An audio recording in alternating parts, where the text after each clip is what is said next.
por dirigirnos en este tiempo de alabanza y de adoración.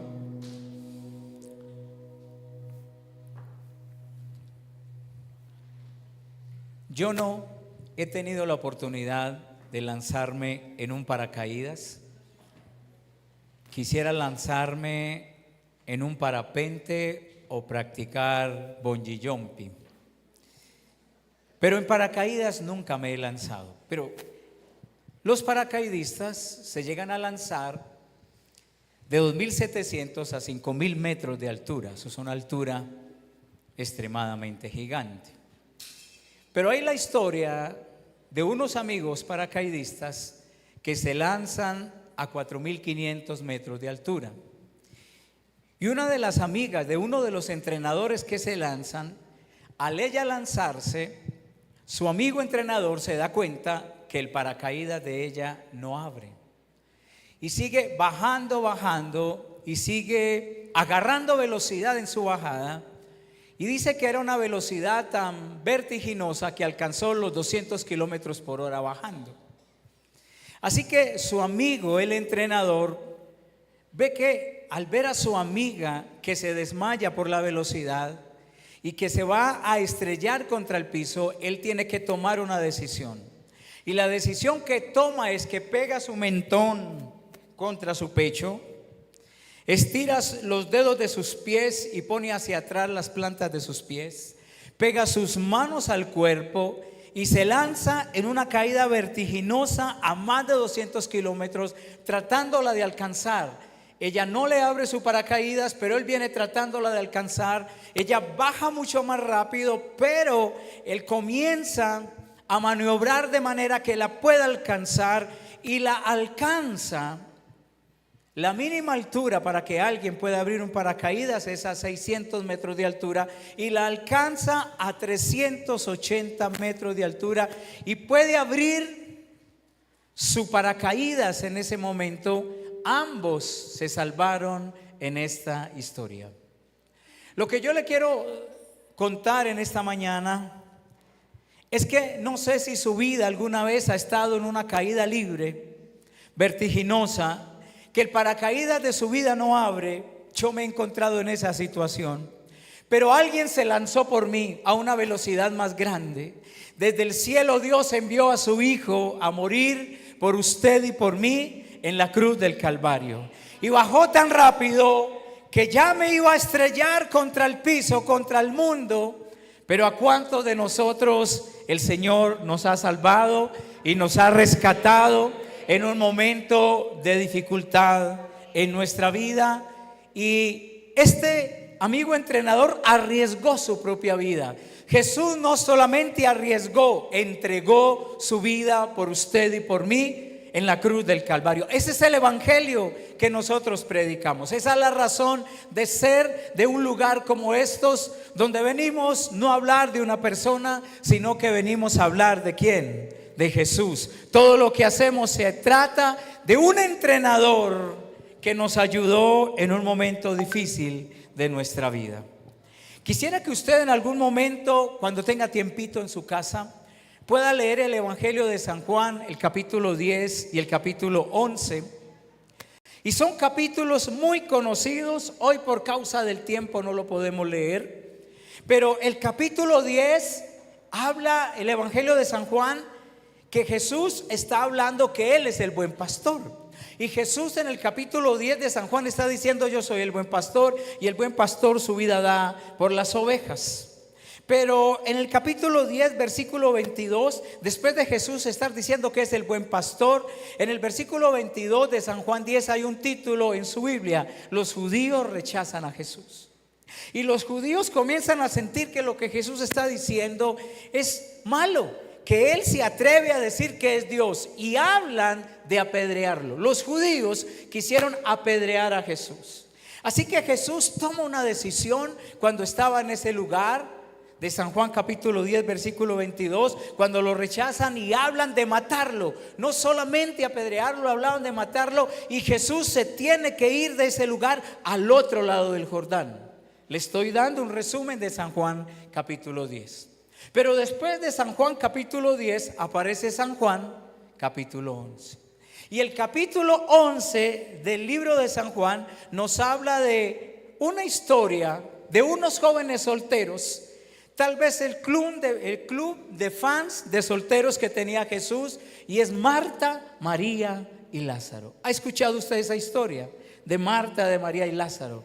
Espéreme un minutico, que usted ya está pensando, ese versículo ya lo leí, ese capítulo ya me lo sé, una prédica de ahí yo he escuchado, pero déjeme sembrarle dos cosas en su corazón. Concéntrese mucho en lo que la palabra de Dios tiene para su vida en esta mañana. No piense en la serie que dejó para ver más tarde. No piense en este momento en dónde va a ir a almorzar con su esposa. No piense en este momento qué parte del carro tiene que desarmar, qué repuesto tiene que comprar, si tiene que bañar su mascota en esta tarde. No piense nada de eso. Yo le ruego hoy que se concentre en lo que la palabra de Dios tiene para su vida, y quizás de este capítulo 10 de San Juan y 11 que usted ha leído tantas veces, Dios tenga algo nuevo para su vida en esta mañana. Yo soy un convencido que Dios tiene algo nuevo para su vida en esta mañana. Así que San Juan capítulo 10 versículo 40, Jesús va al otro lado del Jordán, en ese lado donde precisamente Judas, o donde había estado bautizando Juan. Juan había estado bautizando en ese lado del Jordán. Ahí llega Jesús. Pero yo quiero ubicarlo a usted en San Juan capítulo 11. En San Juan capítulo 11 empieza con una historia de Lázaro no mejora. San Juan capítulo 11 empieza hablando de que Lázaro está empeorando. San Juan capítulo 11 empieza con un recado, con una carta que le mandan Marta y María a Jesús al otro lado del Jordán, diciendo: por favor, vuelve ahora, te necesitamos ya. Eso es lo que habla Juan capítulo 11. Entonces, cuando yo miro la Biblia, hay 3 registros bíblicos que hablan de resurrección. La Biblia nos cuenta de que Jesús resucitó la hija de Jairo. Jesús resucitó el hijo de la viuda de Naín, y Jesús resucitó a Lázaro. La hija de Jairo no la habían enterrado. El hijo de la viuda lo llevaban en el féretro. Lázaro ya lo habían enterrado hacía ¿cuántos días? 4 días, dice la palabra del Señor. O sea que la Biblia registra muertes de uno que acaba de morir, otro que iba de camino a ser enterrado y otro que ya estaba enterrado. Y lo que la Biblia nos enseña en los evangelios es que Jesús es la resurrección y la vida, que el que crea en Él, aunque esté muerto, vivirá. Pero en este drama de San Juan capítulo 11 se desarrolla viendo ciertos grupos de personas, y eso es lo que yo le quiero invitar a usted a estudiar en esta mañana.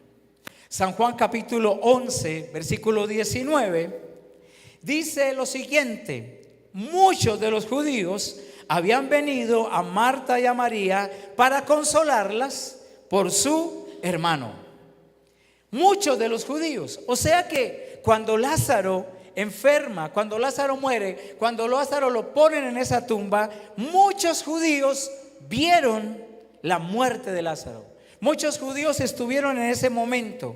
Pero todos esos judíos no solamente presenciaron la muerte, sino que todos esos judíos presenciaron la resurrección de Lázaro. Todos esos judíos de los que estamos hablando ahí, en el versículo 19, sabían que Lázaro llevaba 4 días en ese lugar. Todos se dieron cuenta de lo maravilloso, de lo grande, de lo espectacular, de la magnitud del milagro, porque el versículo 45 de San Juan 11 dice: entonces muchos de los judíos que habían venido para acompañar a María, que sigue diciendo en su Biblia, vieron lo que hizo Jesús y creyeron que todos vieron lo que hizo Jesús. Todos se dieron cuenta cuando Lázaro murió, pero todos se dieron cuenta cuando Jesús lo resucitó. Todos lo vieron. ¿Cuántos de los que estamos en esta mañana en este lugar hemos experimentado Hemos visto milagros. Yo no sé usted, pero yo he visto milagros. Yo soy como esas personas. He visto lo que Jesús ha hecho en hogares, en jóvenes, en hombres, en mujeres, en mi casa, en mi vida. Muchos vieron lo que Jesús hizo. ¿Y cómo termina diciendo el versículo 45? Al ver lo que Jesús hizo, ¿cómo termina diciendo? Y creyeron. Se supone que si yo estoy al frente de un sepulcro y Jesús ora y sana o resucita al que está muerto, por ende, por ver el milagro grandioso, yo voy a ¿qué? A creer. Se supone que, como Tomás decía, hasta no ver, estos creyeron porque ¿qué? Entonces el ver un milagro nos lleva a nosotros a ¿qué? A creer. Pero el versículo 46 está después del versículo 45. Claro está. Y el versículo 46 empieza diciendo: pero algunos de ellos fueron a los fariseos y les dijeron todo lo que Jesús había hecho. ¿Sabe? Yo encuentro gente que aún viendo no cree. ¿Usted no le ha pasado que invitó a alguien a la iglesia y para molestarlo más, ese invitado lo sienta bien adelante? Y cuando está ese invitado adelante, empieza la alabanza y la adoración, y usted mira al invitado cómo está, y usted lo ve llorando, lo ve quebrantado, lo ve compungido, y usted dice: este está creyendo. Este está creyendo porque está ¿qué? Experimentando la presencia de Dios en su vida. Pero ¿sabe qué ha pasado? Que después de haber invitado, ese invitado, valga la redundancia, de un momento a otro, ese invitado se para y se va sin terminar la reunión. Y después de ese día, ese invitado no le vuelve a contestar una llamada. Lo dejan visto, no lo vuelve a saludar, no se quiere encontrar con usted, se pasa de andén. ¿Se ha encontrado usted con gente que tiene una rebeldía voluntaria? Porque esta gente del versículo 46 dice: pero algunos de ellos fueron a los fariseos y no fueron a testificar, fueron a decirles: esto se salió de control. Algunos creyeron, pero otros tuvieron una rebeldía voluntaria. Y quiero hablarle de aquellas personas que tienen una rebeldía voluntaria frente al control de Dios. Hay un libro que estamos leyendo mi esposa y yo en este tiempo, que ha sido de mucha bendición, y tiene un título que habla de nuestra guerra personal. La guerra personal de nosotros como seres humanos es controlarnos a nosotros mismos. A mí nadie me dice qué tengo que hacer. A mí el pastor, el líder, no me dice qué tengo que hacer. A mí mi mamá no me dice qué tengo que hacer. Mi esposa no me dice qué tengo que hacer. El gobierno no me dice qué tengo que hacer. Y hoy vivimos en medio de una generación donde hay una rebeldía voluntaria al control. No queremos ser controlados. Y estos que están aquí tienen algo, una resistencia. Esta gente del versículo 46 representa a aquella gente que no por falta de pruebas, sino porque hay una resistencia voluntaria, una rebeldía voluntaria a ser controlados por Dios. Y la lucha más grande del corazón del ser humano es resistir a lo que Dios quiere hacer. ¿Cuántas veces Dios le ha dicho que perdone a esa persona? ¿Cuántas veces Dios le ha dicho que tiene que tomar un paso más? ¿Cuántas veces Dios le ha dicho que tiene que dejar las drogas, el cigarrillo y el alcohol? Pero usted sigue viniendo a la iglesia y es como los del versículo 46, tiene una rebeldía voluntaria. No es por falta de pruebas, porque usted ha experimentado el poder de Dios, ha visto la mano de Dios, ha experimentado la misericordia de Dios. Es más, se ha quebrantado, ha visto cómo Dios ha resucitado su hogar, pero usted no quiere dejar aquello que Dios le está diciendo que deje. Eso se llama rebeldía voluntaria. Esto es del versículo 46. Y podíamos hablar en esta mañana de dos cosas: resistencia o rendición. Diga conmigo: resistencia o rendición. La rendición va acompañada de arrepentimiento. El arrepentimiento va acompañado de obediencia. La obediencia va acompañada de crecimiento. Escúcheme: rendición, arrepentimiento, obediencia, crecimiento. ¿Lo puede decir conmigo? Rendición, arrepentimiento, obediencia, crecimiento. Dígalo conmigo otra vez. Rendición, arrepentimiento, obediencia, crecimiento. ¿Por qué no crezco? Porque no tengo rendición. ¿Por qué no crezco? Porque no me arrepiento. ¿Por qué no crezco? Porque no obedezco. Porque quiero los beneficios del milagro, pero hay una resistencia, y cada uno de nosotros sabe hoy qué área de su vida se resiste al control de Dios. Tal vez puede ser su lengua, que se resiste al control de Dios, y el tornillo que más ligero a usted se le afloja es el tornillo que sostiene la lengua. Tal vez usted no ha rendido sus ojos, y cada vez que está pasando a alguien del sexo opuesto, usted no tiene sus ojos rendidos al Señor. Tal vez usted no ha rendido su pensamiento. Tal vez usted no ha rendido su corazón. Entonces hay una resistencia en su vida, y la palabra dice: he aquí yo estoy a la puerta y llamo. Si yo me resisto, Él no entra. Simplemente es así. Así que los judíos se dividen en unos que creen, aunque lo experimentan, aunque están teniendo las mismas pruebas, pero se resisten a rendirse delante del Señor. Es la gente que resiste rendirse, es gente que cierra los ojos, es gente que endurece el corazón, gente que elige voluntariamente rechazar a Jesús. ¿Los conoce? Gente que usted sabe, que ellos saben que Dios existe, que ha hecho milagros en su vida, que ha restaurado su vida, pero gente que voluntariamente eligió rechazar a Jesús. Déjeme decirle, iglesia, la resistencia es más costosa que la rendición. Porque cuando yo me resisto a Él y no me rindo, va a llegar un momento de la vida donde yo por obligación me tengo que rendir. Y alguien decía que la resistencia es más costosa que la rendición. No puede haber paz en el corazón del ser humano si no hay rendición. Así que, ¿cuál es el primer grupo de personas que vemos ahí en esta historia que estamos leyendo de San Juan, capítulo 11, en este drama que se desarrolla? Los primeros que vemos son ¿quién? Los judíos. Gente que se rinde, que ve y cree. Gente que ve pero no se rinde. ¿De cuáles? ¿En cuál grupo estoy yo en este tiempo? Porque no es por falta de pruebas. Jesús quiere tener el derecho de gobernar su corazón. Pero otro grupo de personas que veo yo en este drama son los discípulos. Ahí está sucediendo un milagro, pero están los judíos. Unos creen y se rinden, otros no creen y se resisten. Pero hay otro grupo de personas que yo veo ahí, y son los discípulos. ¿Por qué Jesús se fue de ese lugar al otro lado del Jordán? ¿Qué era lo que hablábamos al principio? ¿Por qué Jesús se fue?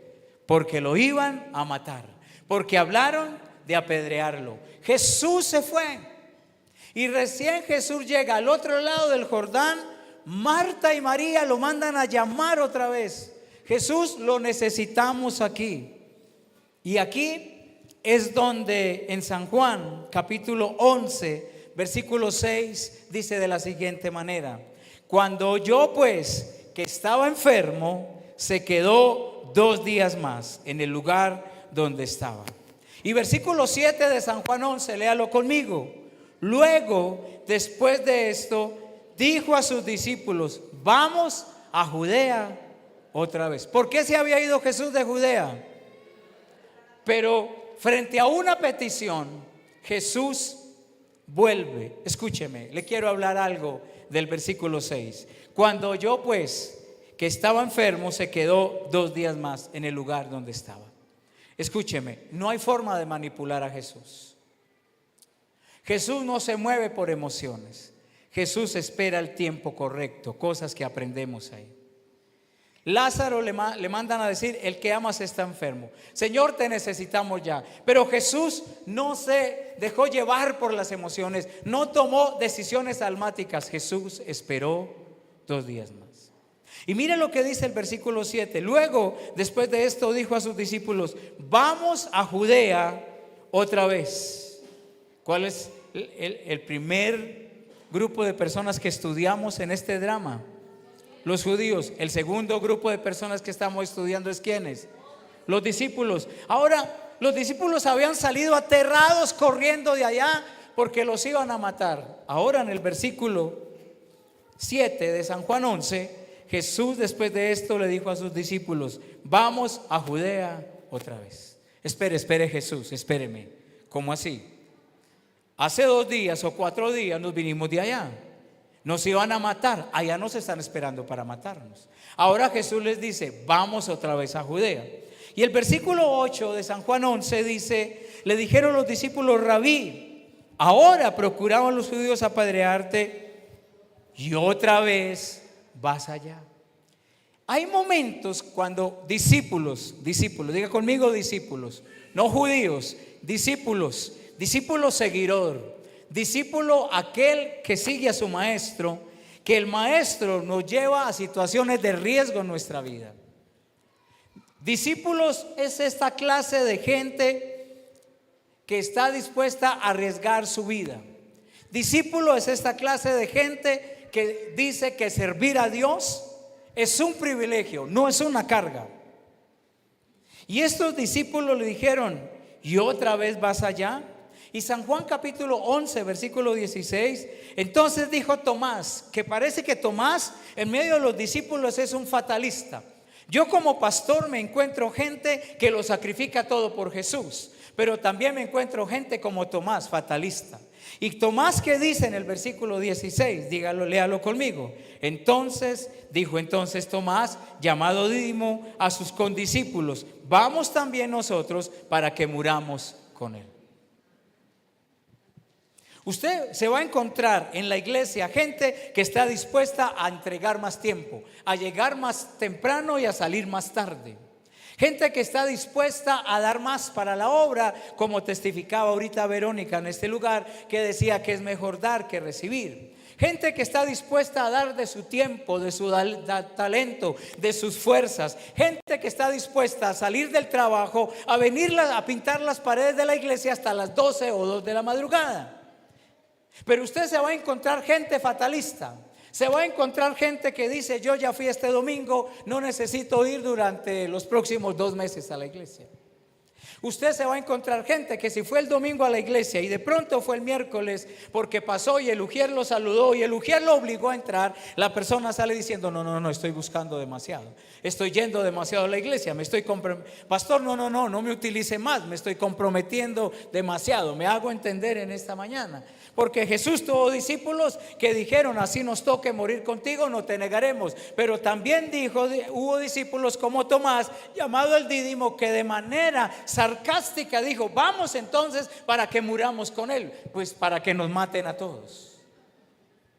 Entonces encuentro en este drama, encuentro judíos que todos ven lo que Jesús hace, unos creen y otros rechazan, pero encuentro discípulos que se comprometen y otros que les cuesta el compromiso. ¿Y el anillo para cuándo? Porque nos cuesta el compromiso, porque nos cuesta comprometernos con Dios y con su obra. Eso es lo que yo veo en los discípulos. Cuando uno de sus discípulos le dice: Jesús, ayer, esta semana hablaban de apedrearte, ¿vuelves allá? ¿Cree que ese discípulo estaba pensando en Jesús o en él? Ese discípulo estaba pensando en él, ¿sí? Gente dispuesta a servir a Jesús, gente comprometida, gente obediente, gente que sabe que es un privilegio, es un honor servir a Jesús. Pero gente que solo ve lo oscuro de las cosas. Pastor, ese lugar es muy grande. Pastor, ese lugar es más costoso. Pastor, ¿cómo lo vamos a hacer? ¿Cómo vamos a pagar? ¿Cómo vamos a enfrentar? Se encuentra usted gente fatalista todo el tiempo, los conoce. Pero tan bueno encontrarse gente que lo apoye, gente que siga, gente que cree, gente que da más allá, una milla más, gente que se sacrifica, gente que cree que servir a Dios es un privilegio, es un honor. ¿Cuántos de los que estamos acá creemos que servir a Dios es un privilegio, es un honor? Entonces yo soy un discípulo comprometido. Diga conmigo: yo soy un discípulo comprometido. ¿Aquí hay algún discípulo fatalista? Lo amamos también. Y Jesús lo tuvo ahí, amó al discípulo fatalista. Gente que solo ve el lado oscuro de las cosas. ¿Sabe usted qué dice Romanos 8:35? ¿Quién nos separará? El verdadero discípulo está diciendo: ¿quién nos separará del amor de Cristo? Tribulación o angustia o persecución o hambre o desnudez o peligro o espada, como está escrito: por causa de ti somos ¿qué?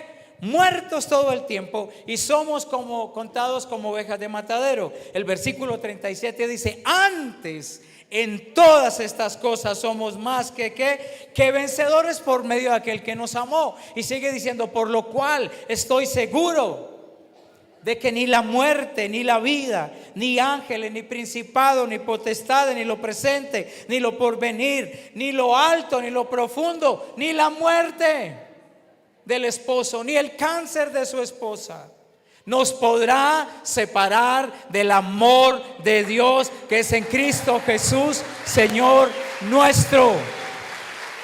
Dele ese aplauso al Señor bien fuerte. Aleluya, porque el versículo 39 termina diciendo: ninguna otra cosa creada. Entonces el escritor está diciendo: no existe el arma que me pueda separar del amor de Dios que es en Cristo Jesús, Señor nuestro. No existe. Un discípulo no se aparta. Pase lo que pase, enfrente lo que enfrente, si me toca morir, que muera, pero yo voy a seguir, voy a avanzar. Alguien dijo: seguir a Cristo cuesta, pero cuesta más no seguirle. Pero en esta historia que estamos leyendo, en este drama, están los judíos, están los discípulos, pero aparecen dos hermosas mujeres en esta historia: Marta y María. En San Juan capítulo 11 versículo 3 dice: enviaron pues las hermanas para decir a Jesús: Señor, he aquí que el que amas, ¿sí lo lee ahí? He aquí que el que amas está enfermo. Escúchenme, Marta, María y Lázaro en su casa hospedaron a Jesús muchas veces. Le dieron comida a los 12, bajaron colchones, atendieron a los 12 muchas veces. Pero cuando tuvieron una petición, no apelaron a lo que ellas hicieron por él. Apelaron al amor que Jesús tenía por ellas. ¿Me entiendo? Porque ellas le mandan a decir así: Señor, el que amas. Si yo le escribo al Señor y tengo un enfermo en casa, yo le escribo: Señor, yo te he servido como pastor. Yo soy el que más temprano llegó a la iglesia. Señor, yo soy una persona que consagré mi vida desde joven a ti y me dedico a predicar el evangelio. Así que le cojo las manitos a Jesús y le digo: Señor, tú me tienes que responder, porque yo he hecho esto. Señor, yo ofrendé, yo diezmé, yo ayudé, yo he hecho esto, Señor. Y le saco en cara al Señor. Marta y María no apelaron a lo que ellas habían hecho por Jesús. ¿Apelaron a qué? ¿Apelaron a qué? Entonces yo me encuentro con un principio: yo no estoy aquí por lo que he hecho por Él, estoy aquí porque Él me ama y punto. Porque por muchas cosas que yo haga, nunca le voy a pagar, voy a tener una deuda siempre con Él. Así que usted se va a encontrar gente que hace peticiones basado en lo que dan. Señor, yo diezmé, me tienes que dar el ascenso. El Señor no le da el ascenso porque usted diezmó. El Señor le da el ascenso porque Él lo ama. No, mira que está solo y dígale: no le saque en cara al Señor lo que usted ha hecho por Él. No le saque en cara al Señor lo que usted ha hecho por Él. Su petición no estaba basado en lo que ellas hacían. Su petición no estaba basado en que ellas apoyaban el ministerio de Jesús. Su petición estaba basada en ¿qué? En el amor de Jesús. Yo he escuchado gente que dice: Señor, si me sanas, Señor, si me das ese ascenso, Señor, si ese hombre se enamora de mí y se casa conmigo y me lleva a vivir a las islas y todo eso, Señor, yo te prometo que después vengo y evangelizo a toda Santa Rosa. Pero entonces esa persona no está entendiendo que lo que Jesús nos da no es por lo que yo hago por Él, es por qué, es porque, dígalo conmigo, lo que el Señor nos da está basado en ¿qué? En no lo que yo merezco, sino en su amor. Pero cuando ellas mandan a llamar a Jesús, mire lo que dice San Juan 11:4. Me estoy haciendo entender en esta mañana. Estoy saltando de acá para allá. Pareciera que fueran temas diferentes, pero estamos sobre la misma historia. San Juan capítulo 11, versículo 4. Cuando llega uno a llevarle a Jesús el mensaje, el que amas está enfermo. Versículo 4. Oyéndolo Jesús. ¿Qué le mandó a decir Jesús a Marta y a María a través del mensajero? ¿Qué le mandó a decir Jesús? Esta enfermedad, ¿cómo decía la carta que ella le mandaron a Jesús? Jesús, el que amas.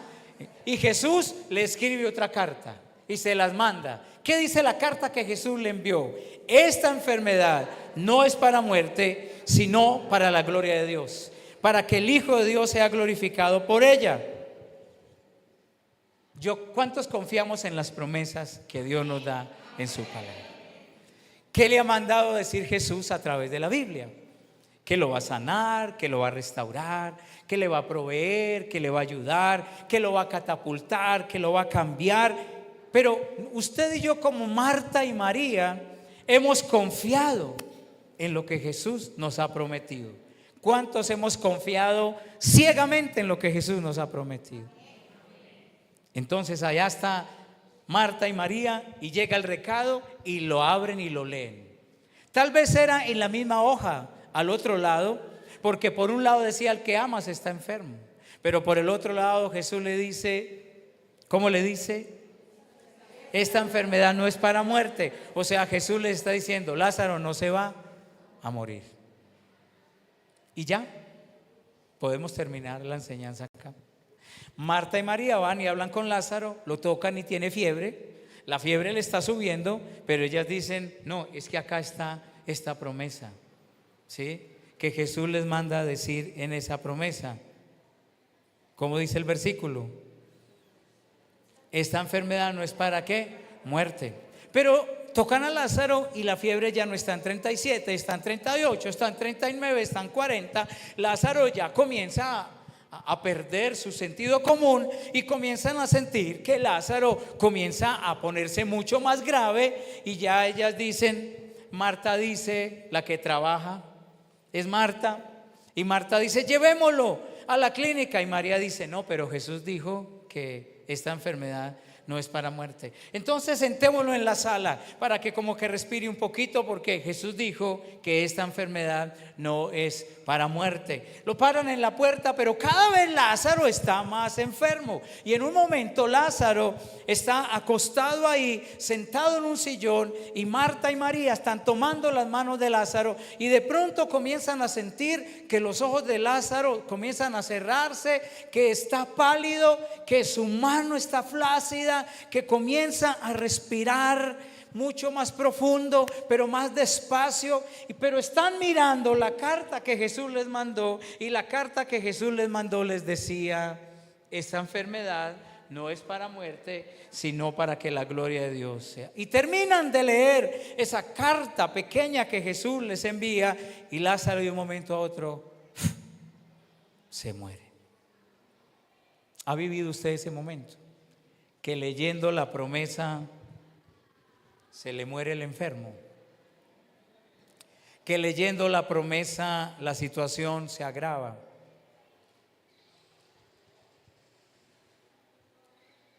Y Marta y María podían decir, pensamos que este final iba a ser diferente.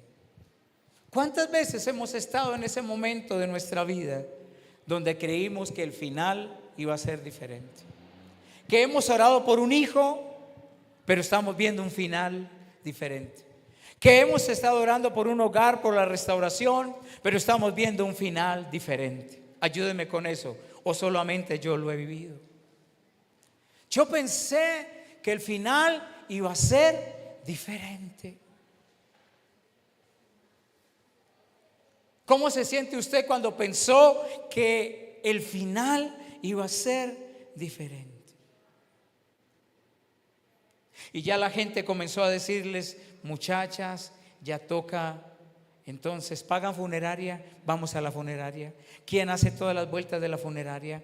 Pero ellas decían, no, Jesús nos mandó a decir. Le levantaban la mano y se caían. Le ponían un espejito acá a ver si estaba respirando y no estaba respirando. Clínicamente Lázaro estaba muerto, pero ellas seguían confiando que Jesús les había dicho. ¿Cómo les mandó a decir Jesús? Esta enfermedad. Hasta que alguien les dice, oiga, ya, entiérrenlo, se murió. Pero no, ella saca la cartica que la tiene más guardadita por acá y sigue diciendo, Jesús nos mandó a decir que esta enfermedad no es para muerte. Pero la gente les decía, está muerto, ya está frío.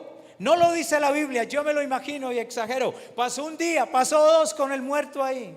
Y la gente les decía, oiga, ya huele mal. Pero ellas sacaban la notica que decía, esta enfermedad no es para muerte. Es tan difícil visitar a una persona en ese momento. Si usted fuera el pastor de Marta y María y las visita en ese preciso momento, ¿qué les diría? Porque hay gente con mucha fe creyendo en el milagro, creyendo en la promesa que Jesús le dio, pero lo que está viviendo en el momento es algo completamente diferente a lo que Jesús dijo que iba a suceder. Cuando de momento ellas piensan, ¿será que no nos ama? ¿De qué valió ir a la iglesia? ¿De qué valió servir? ¿De qué valió amarlo? Y San Juan 11:17. Mire lo que dice su Biblia. Tengo que terminar, no puedo quedarme ahí. Tengo que terminar. San Juan 11:17. Vino pues Jesús y halló que hacía 4 días que Lázaro estaba en el sepulcro. Y Marta salió y le dijo, Señor, ¿cómo dice? Si hubieras estado, diga conmigo, pasado. Si hubieras estado aquí, mi hermano no habría muerto. Marta no está pensando en el presente, Marta está pensando en el pasado. ¿Alguna vez usted ha pensado lo siguiente? Todo tiempo pasado fue mejor. Y ella está diciendo, si hubieras estado. Y en el versículo 22, mas también sé ahora que todo lo que pidas a Dios, Dios te lo dará. Marta está hablando del pasado y Marta está hablando del futuro, pero Marta no quiere enfrentar el presente. O sea que Marta tiene fe para el pasado, tiene fe para el futuro, pero le cuesta tener fe ¿para qué? Porque en el versículo 24 Marta está diciendo, yo sé que resucitará en la resurrección en el día postrero. Y Jesús le está diciendo, no vamos a ir al pasado, no vamos a ir al futuro. En este momento vamos a enfrentar el presente. Porque ella dice, si hubieras estado aquí, si hubieras estado. Pero después dice, yo sé que mi hermano resucitará.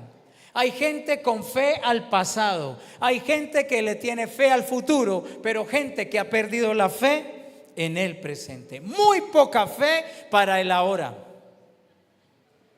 Y usted y yo necesitamos tener fe para el ahora, porque en el ahora, ¿quién estaba con Marta en ese momento?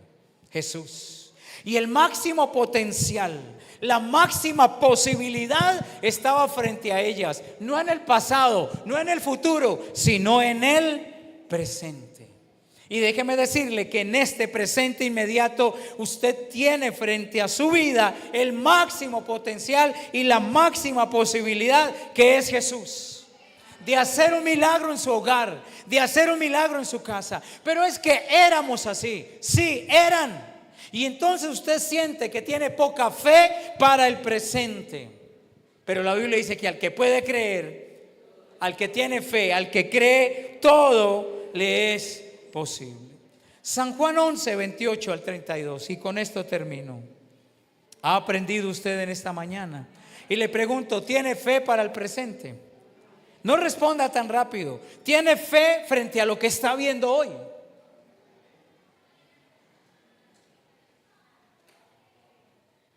Tiene que tener fe frente a lo que está viendo hoy. No tenga fe solo para el futuro. No crea que todo tiempo pasado fue mejor. Tenga fe para el presente, porque en el presente está el máximo potencial en su vida, que es el Señor Jesús. Y San Juan 11, 28 al 32. ¿Qué dice? Léalo de ustedes de allá, es tan amable. Dice: habiendo dicho esto, fue y llamó ¿a quién? ¿Qué sigue diciendo? Léalo. Lo pongo a leer porque no lo escribí acá. Ella, cuando lo oyó, se levantó deprisa y vino a él. ¿Quién? Marta. ¿María o Marta? Vino a él. Jesús todavía no ha entrado en la aldea, sino que estaba en el lugar donde Marta le había encontrado. ¿Qué no hace Marta que sí hace María? Lo vamos a ver en el versículo que sigue. Entonces los judíos que estaban en casa de ella la consolaban cuando vieron que María se había levantado deprisa y había salido. La siguieron diciendo: va al sepulcro a llorar. Y María, cuando llegó a donde estaba Jesús, al verle, ¿qué hace María? ¿Qué hizo Marta? Marta reclamó. Pero María, ¿qué? ¿Cuándo comienzan los milagros en nuestra vida? Cuando dejamos de reclamar y cuando comenzamos a postrarnos. Por causa del tiempo, pero Marta sabe trabajar, María sabe adorar. Yo siento que se necesitan las Martas. Si usted tiene la posibilidad de casarse con una Marta o con una María, ¿con quién se casaría? Si se casa con María, tal vez usted llega del trabajo y el almuerzo no está hecho. Si se casa con Marta, usted siempre va a tener un buen almuerzo hecho, porque a Marta le gustaba trabajar. Pero lo que yo encuentro en la Biblia es que a Marta le gusta trabajar y a María le gusta ¿qué? Y después de que María adora, algo comienza a suceder. La situación, el ambiente comenzó a cambiar. Un milagro comenzó a suceder. Esta mañana le hablé de los judíos. Esta mañana le hablé de los discípulos. Esta mañana le hablé de Marta y de María. Por causa del tiempo no le hablo de Jesús porque es otro personaje, el personaje principal, que es Jesús. Pero yo creo que antes de trabajar, y entiéndame bien este sentido, yo tengo que aprender en un momento de dificultad a adorar, a postrarme. ¿Qué hace María cuando sale? Le dice las mismas palabras que Marta: si hubieras estado aquí, mi hermano no habría muerto. Pero marca la diferencia haciendo algo: rendición, adorando el nombre del Señor. Yo no sé cuál es la situación que usted está viviendo hoy. No sé qué muerto tiene en casa. Sus finanzas, la relación con su esposa, con sus hijos, su vida como está hoy. Pero usted necesita que en los momentos de dificultad, Marta me enseña a adorar. María enseña a adorar. ¿Y qué tal si en esta mañana, ahí donde tú estás, puedes inclinar tu cabeza, no ponerte de pie, sino solo inclinar tu cabeza?